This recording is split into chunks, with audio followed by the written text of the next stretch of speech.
السلام عليكم. النهارده يا صديقي هنتكلم عن مشكلة متكررة بتقابل معظم الناس بعد انتهاء فترة الدراسة. بس الأول يا صديقي ما تنساش تخبط اللايك المتين وتشترك في القناة.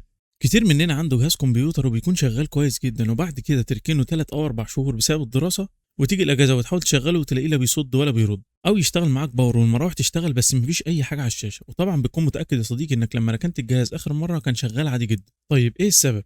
أحب أقول لك يا عزيزي إن ركنتك للجهاز الفترة الطويلة دي هي المشكلة، وطبعا مع الرطوبة والتراب ومرور الوقت بتبدأ تتأثر البنات النحاس الموجودة في الرامات والبروسيسور وكارت الشاشة، وبتتكون عليها طبقات أكسدة خفيفة، والأكسدة دي يا عزيزي هي اللي بتضعف جودة الاتصال بين المكونات وبعضها، وبالتالي ممكن تسبب مشاكل في نقل البيانات وتظهر الشاشة اللي معقدة الناس كلها. ومش بس كده يا صديقي، الرطوبة ممكن كمان تأثر على المسارات الموجودة على البوردة، وطبعا ده بيكون سبب اضافي لظهور مشاكل التشغيل بعد فتره الركنه الطويله. مع كميه التراب اللي جوه الجهاز بتساعد على احتفاظ المكونات بالرطوبه، وده بيخلي المشكله تكبر مع الوقت. طيب تعمل ايه يا صديقي في الحاله دي لو جيت تشغل الجهاز ومرضيش يشتغل معاك بشكل طبيعي؟ اول حاجه يا عزيز نظف الجهاز بالكامل بالبلاور عشان تشيل التراب الموجود على البورده والرامات وكارت الشاشه والمراوح والمشتت وباقي اجزاء الجهاز. بعد كده هتفك الرامات وتجيب استيك، ايوه يا عزيزي استيك، وبالراحه كده وتمسح بيها كل البنات النحاس عشان تشيل اي اثر للاكسده، وتمسح تاني باي منديل او حته قماش عشان تشيل الحتت الصغيره اللي باقيه من الاستيك. ويا سلام بقى لو عندك اكاي جاف، يبقى انت كده عملت الصح مع جهازك، وبنفس الطريقه مع كارت الشاشه. اما البروسيسور فبلاش يا صديقي عشان ما تبوظش السوكت بتاعه. بعد كده هتركب كل القطع مكانها تاني وتشغل الجهاز وان شاء الله هيشتغل معاك بدون اي مشكله.